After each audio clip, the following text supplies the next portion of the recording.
it's Jim with Buy Board Games, and we're going to do something a little different today. I'm going to review Crystal Roller Coaster, which is something a little bit more like Lincoln Logs or Legos or something like that, where it's not a game and you're competing to win.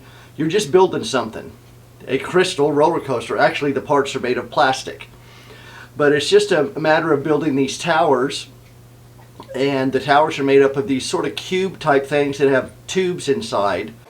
Okay, so basically what we have here is one of the cubes, what I call a cube, and you can see it's somewhat cube shaped, but it's got this opening on two sides. There's always this 90-degree angle, and so if this was the top, then when you drop a marble in there, it'll flow down through and then back out here into whatever comes after this. Now, one thing you'll notice is that there's a bigger opening on one side and then sort of a flange opening on the other side.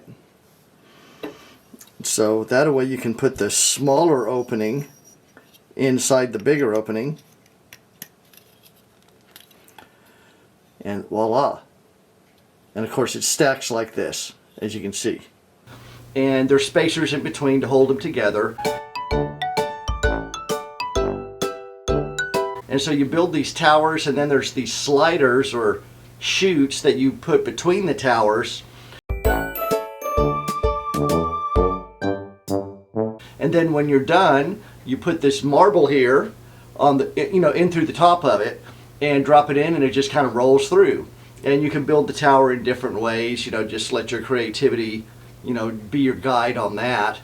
And so let's just go ahead and get into it, and I'll show you this little rascal. And so here's the front cover of the box. There's nothing on the back side of the box, even though oftentimes there is. There is not in this case. And this, prominently features a couple of kids playing with it and the name Crystal Roller Coaster. And now here, in taking a closer look at the bottom, you can see underneath Crystal Roller Coaster, it's hard to read it, but what it says is, build 1,000 passageways of clear, interlocking plastic shapes and watch the ball go through its paces. And now taking a closer look at the top part of the box, upper left for boys and girls of all ages, naturally. And then on the right-hand side, you see a little bit of the old price tag type stuff. I don't know what that 6607 is exactly. But then you have this sort of clock, and it's hard to read because it's in yellow, but it says play hour. And not just the clock, but I want to draw your attention to the very little bit of black print right above that, which says Pressman. And that stands for the Pressman Toy Corporation that made this game. And so I guess, to my understanding, maybe some of my viewers will know, and feel free to make comments, but on many board games, they tell you how long it takes to play the game.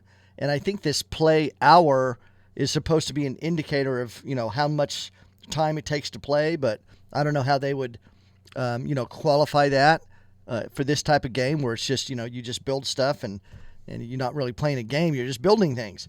So, but anyhow, it says play hour. It's made by Pressman, and Pressman, they were an interesting company.